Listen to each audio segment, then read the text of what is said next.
गांव में एक गरीब लेकिन बुद्धिमान आदमी रामू अपनी पत्नी सीता के साथ रहता था। सीता बहुत ही समझदार और चालाक थी। दोनों की आर्थिक स्थिति बहुत खराब थी, लेकिन सीता की बुद्धिमानी के कारण वे हमेशा कठिनाइयों से बाहर निकल जाते थे। एक दिन गांव के राजा ने ऐलान किया कि जो भी व्यक्ति उसे सबसे अनोखी और बुद्धिमानी भरी तरकीब दिखाएगा, उसे ढेर सारा सोना और एक ऊंचा पद मिलेगा।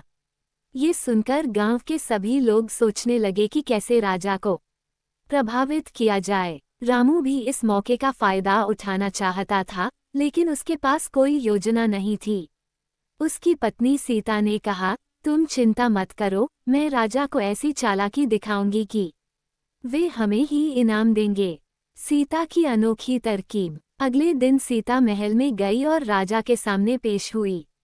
उसने राजा से कहा, महाराज, मैं आपको बिना किसी हथियार के पकड़ सकती हूँ और आप हिल भी नहीं पाएंगे। राजा को ये सुनकर बहुत आश्चर्य हुआ और उन्होंने चुनौती स्वीकार कर ली। सीता ने राजा से कहा कि वे अपने दोनों पैर जमीन पर मजबूती से रखें और हिलने की कोशिश न करें। राजा ने वैसा ही किया। तभी सीता ने एक कटोरे में पानी मंगवाया और उसे राजा के पैरों पर डाल दिया। अब राजा अपने स्थान से हिल नहीं सकते थे, क्योंकि यदि वे हिलते तो ये साबित हो जाता कि वे अपनी बात से पलट रहे हैं। ये देखकर पूरी सभा हंसने लगी और राजा ने सीता की चतुराई की सराहना की। राजा ने सीता को बुद्धिमान घोषित करते हुए ढेर सारा सोना और अनाज दिया।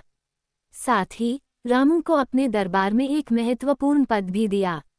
इस तरह सीता की चतुराई ने उनके जीवन को बदल दिया और वे हमेशा खुशी खुशी रहने लगे।